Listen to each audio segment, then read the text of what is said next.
자, 오늘 할 수업은요, 수능을 준비하는 모든 친구들이 다 들어야 하는 수업입니다. 그게 뭐냐면 공부한 만큼 성적이 나오기 위한 가장 중요한 이 포인트, 수능 시험의 점수를 어떻게 올릴 수 있는지에 대한 내용입니다. 보통은 시험을 잘 보기 위해서 공부 열심히 하는데 성적이 안 나오는 친구들이 대부분이죠. 그래서 고민을 많이 합니다. 또 어떤 친구들은 국어가 너무 안 나오니까 또 국어만 되게 열심히 파고, 또 어떤 친구들은 수학, 영어가 안 나오니까 그 과목만 많이 파는 친구들이 있어요. 자, 요거는 굉장히 좋지 않은 방법인데, 그게 왜 좋지 않은 방법이고 또 어떻게 공부를 해야 하는지 한번 자세히 얘기해 보도록 할 테니까 끝까지 잘 듣기를 바랄게요. 자, 그러면 강의 시작하도록 하겠습니다. 자, 먼저는 수능 시험에 대해서 조금 이해를 할 필요가 있습니다. 뭔 소리냐면 수능은 이 난이도를 맞춰야 돼요. 자, 뭐 수능뿐만이 아니고 모든 시험이 그렇죠. 그러다 보니 반드시 킬러 문제가 있어요. 굉장히 난이도가 높은 문제를 말하는 거죠. 그런데 요 문항과 또 요 문제 순서, 뭐 문제 유형이 사실 정해져 있다. 킬러 문항은 정해져 있어요. 그래서 우리가 점수를 끌어올릴 때, 내가 등급을 끌어올릴 때는 먼저 킬러 문항을 제외하고 다른 문항을 먼저 다 맞추는 거 중점을 해야 돼요. 자, 이게 포인트예요. 뭐라고요? 킬러 문항을 제외하고 다른 문항을 다 맞추는 거 연습을 반드시 해야 돼요. 알겠죠? 굉장히 중요한 포인트입니다. 자, 그래서 어떤 문항이 킬러 문항이고 내가 어떻게 문제를 풀고 공부를 해야 되는지 그걸 먼저 알려줄게요. 알겠죠? 자, 국어는 난이도를 조절하기 위해서 어떻게 하냐면 비문학 두세 지문을 어렵게 내요. 자, 이게 포인트인데요. 이거를 점수로 여러분들이 이해하기 쉽게 얘기 한번 해볼게요. 자, 국어는 총 45문항이에요. 그 중에 화법, 작문이 11문제입니다. 언어와 매체도 당연히 11문제죠. 똑같죠? 그 다음에 문학, 비문학이 총 17문제, 17문제 이렇게 되어 있고, 문학 4지문, 비문학 4지문 이렇게 되어 있어요. 이런 식으로. 자, 그런데 우리 국어를 풀 때 가장 중요한 게 뭐냐면 바로 뭐죠? 시간을 맞출 수 없다는 거잖아요. 자, 시간을 맞출 수 있는 유일한 방법이 있는데 그게 뭐냐면, 잘 들어요, 이 킬러 문항을 버리는 겁니다. 알겠죠? 수능에서 시간 싸움을 이기는 방법은 킬러 문항을 버리고 내가 잡을 수 있는 점수를 최대한 모으는 거예요. 자, 이해가 되죠, 여러분들? 보통 이번에 수능을 기준으로 하면 비문항 4개 지문 중에 1개 지문은 몸풀기 지문으로 굉장히 쉽게 나오고, 하나는 고전 인문학, 이래서 좀 풀만하게 나오고, 나머지 2개, 요거 2개, 요거 2개가 과학, 사회 지문이었어요. 굉장히 정형화된 틀이었죠. 대부분의 친구들은 여기서 많이 틀려요. 여기 과학, 사회 지문에서. 알겠죠? 됐나요? 이번에 여기 나오는 문항수가 총 8문항이었어요. 그러니까 국어를 먼저 공부할 때는 일단은 문학을 다 맞는 연습을 하세요. 그 다음에 화작을 완벽하게 마스터해서 다 맞는 연습을 해야 되는 거예요. 뭐 11문제 10분 컷, 문학 뭐 해가지고 몇 분 컷, 각 지문당 몇 분 컷. 이거보다 더 중요한 게 뭐냐면 정답률을 높이는 거예요. 제가 항상 강조합니다. 항상. 수능 문제는 여러분들이 시험장 가서 첫 번째 장을 펴기 전까지 어떻게 나올지 아무도 몰라요. 또 어디서 난이도 조절이 될지 몰라요. 맞죠? 그래서 뭐 화작 몇 분 컷, 문법 뭐 비문학 몇 분 컷, 문학 몇 분 컷, 이렇게 시간을 정해서 하기가 굉장히 어렵고, 또 막상 시험장 가서는 굉장히 긴장되고 떨리기 때문에 내 계산대로 만약에 문제가 안 풀리면 더 꼬이고 긴장을 하게 돼요. 그때는 가장 중요한 게 뭐냐면 선택과 집중이에요. 선택과 집중을 해야 돼 타이밍이 오거든요. 그래서 먼저 우리가 국어를 풀 때 항상 약속해야 될 것, 바로 무조건 정답률을 높인다. 알겠죠? 수능은 선지가 좀 어려워. 아리까리한 게 모의고사보다 하나 더 나오게 되어 있어요. 그래서 일반적으로 여러분들이 모의고사를 풀 때 들어가는 시간보다 수능은 조금 더 들어가게 됩니다. 그래서 정답을 고를 때 좀 더 신중해야 돼요. 그래야 정답률이 올라가거든요.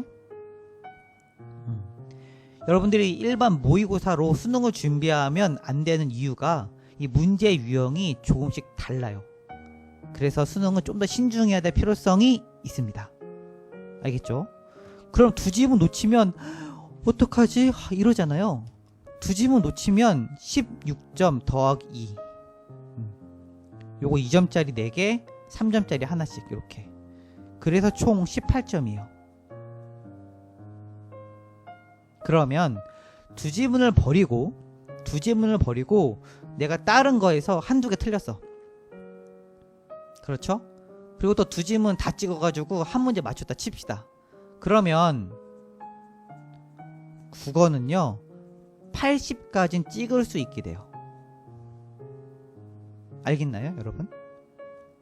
국어는 일단 화법, 작문 공부하고 문학 마스터하고 그 다음에 비문학 순서로 넘어가는 게 핵심이에요. 그게 공부 순서야. 무조건 국어 때려박는 게 아니고. 알겠죠? 그렇게 했을 때 80이 나오는 거예요. 내가 모의고사를 봤는데 기본적으로 그 시간에 80이 안정적으로 나온다면, 정한 시간에 80점이 안정적으로 나온다면 그 다음부터 킬러 문항에 도전하는 겁니다. 킬러 문항에 도전하려면 어떻게 해야 돼요? 속도를 끌어올려야 돼요. 어떻게?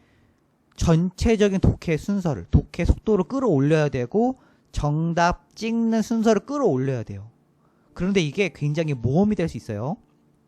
왜냐면 속도를 끌어올리다 보면 정답률이 떨어지기 때문에. 알고 있죠? 그래서 일단은 80을 찍고 나서 그 다음부터 천천히 성적을 끌어올리는 거예요. 알겠나요, 여러분? 요 타이밍이 언제이냐라고 물어본다면, 굳이 얘기하자면 국어가 잘 나오는 친구들은 6월 모의고사 이후, 그리고 일반적으로는 9월 모의고사 이후. 보통 여기서 9월 모의고사 이후에 디테일을 잡게 돼요. 근데 다시 한번 얘기합니다. 속도를 함부로 끌어올리면 안 돼요. 그러면 정답률이 확 낮아져서 여러분들이 평소에 맞던 점수보다 더 점수를 못 맞을 가능성이 높아요. 알겠죠? 그러면 어떻게 속도를 끌어올려야 되냐? 기본적으로 국어 독해 능력을 기르고 좀 더 선지를 볼 때 빨리 파악을 하고 출제자의 의도를 빨리 파악하고 더 집중력을 기르는 게 좋겠죠. 읽는 속도를 억지로 빨리 끌어올리지 말고. 알겠죠? 이거는 수업 많이 했으니까 넘어가도록 할게요. 자, 다음 수학도 마찬가지. 여러분, 수학에 4점짜리가 몇 문제일까요? 4점짜리 총 13문제예요. 엄청 많죠? 그쵸? 이거를 4점짜리를 빼고 2점과 3점을 다 풀면 48점이에요. 알겠나요? 일단 요거 먼저. 수학을 할 때 제가 늘 이야기하는 게 바로 검산입니다. 검산. 48점을 먼저 풀고 그 다음에 반드시 검산을 해야 돼요. 검산. 수학을 잘 보려면 반드시 맞춰야 될 문제에서는 계산이 틀리면 안 돼요. 이게 무너지면 수학은 흔들리는 거야. 알겠죠? 자, 그 다음에 어려운 문제를 골라내야 되잖아요. 자, 기본적으로 어려운 문제를 지금부터 얘기할게요. 자, 공통 문제에서 맨 끝에 객관식 14번 또는 15번 둘 중에 하나. 알겠죠? 그 다음에 공통 문제 중에 주관식 끝에 2개. 번호로 따지면 21번, 22번. 요게 킬러 문항이에요. 다 알고 있죠? 요게. 요런 것들이. 그 다음에 선택. 확통 혹은 미적. 여기서 맨 마지막 2개. 번호로 따지면 몇 번? 29, 30. 요게 킬러 문항이에요. 요게. 여기서는 틀려도 돼. 알겠죠? 그런데 다른 데서 하나 틀리면 3점에서 4점이 날아가는 거야. 수학에서 고득점을 위해서는 절대 계산에 흔들리면 안 돼요. 알겠죠? 자, 그래서 제가 늘 얘기하는데 여기 있는 6문제 풀기 전에 이거 풀 거면 차라리 검산을 해라. 풀 수 있는 문제 같은데 시간이 아리까리해. 그럴 바에는 검산을 한 번 더 해라 라고 이야기를 합니다. 알겠죠? 기본이 흔들리면 안 돼. 수학도 요 6개 빼면 76점이야. 수학에선 실수가 용납되지 않아요. 왜냐면은 검산을 하니까. 여기서 찍어서 하나 운 좋으면 그럼 80. 알겠나요? 수학도 기본 76에서 80이 안정적으로 나와. 그러면 그 상태에서 요 킬러 문항을 들어가는 연습을 하는 거예요. 알겠죠? 요 타이밍이 언제? 대부분 9월 모의고사 이후에. 이 디테일을 잡는 거죠, 수학은. 수학 디테일은 어떻게 잡나요? 오답노트.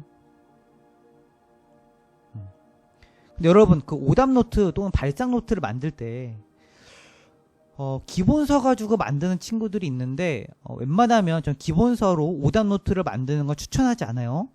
알겠죠? 오답노트보다는 이 파이널 모의고사 보고 요거를 추천합니다. 왜냐면은 기본서에서 이 노트를 만들게 되면 오답노트나 이 발상노트를 만들고 기본 개념을 정리해야 될 부분인데 어떤 뭐라 그러죠? 세부적인 내용을 다 다루게 되면 정리할 게 너무 많아져요. 알겠죠? 그래서 오답노트는 공부를 잘하는 친구들, 내가 80을 빨리 찍었다 이러면 6월 모의고사 이후에 만드는 거예요. 3, 4월에 만드는 게 아니에요, 여러분. 또 수학 정서, 개념 원리, 쌤 갖다가 오답노트를 만들면 안 돼요. 기본서는 오답노트 만드는 거 아니야. 알겠죠? 또 9월 모의고사 이후에 만드는 겁니다. 그래서 이런 디테일들을 잡아나가는 거예요. 알겠죠? 그래서 수학도 몇 점? 80점. 자, 또 있죠. 영어. 영어 있죠, 영어. 영어는 뭐 다 알죠? 빈칸. 또 문법. 3점짜리 몇 문제? 6문제. 얘는 제끼세요, 여러분들. 그리고 듣기 한 문제. 맨 마지막 거 혹은 맨 마지막 거에서 그 앞에 거. 요건 제끼는 거야. 특히 빈칸이랑 문법은 다른 지문에 비해서 현저하게 단어의 난이도가 굉장히 높아요. 정말 단어의 난이도가 굉장히 높아요. 그래서 일단은 요거 빼면 몇 점? 20점. 이렇게 실수하면 안 돼요. 영어도 듣기 하나랑 이거 18점 해서 총 80점 2등급. 커트라인이 내가 안정적으로 나온다. 그러면 단어의 난이도나 수준을 높여서 도전을 해야 되겠죠. 이걸 맞추는 거에. 일단은 이 점수가 나와줘야 돼. 찍어서 맞추는 거 빼고. 안정적으로. 알겠죠? 일단 기본적으로 우리가 맞는 점수를 맞고 그 다음에 세부적으로 파서 성적을 올리는 거예요. 이해됐나요? 탐구도 마찬가지. 탐구도 기본적인 내용 정리 한 번 다 했어요. 내용 정리 다 했어.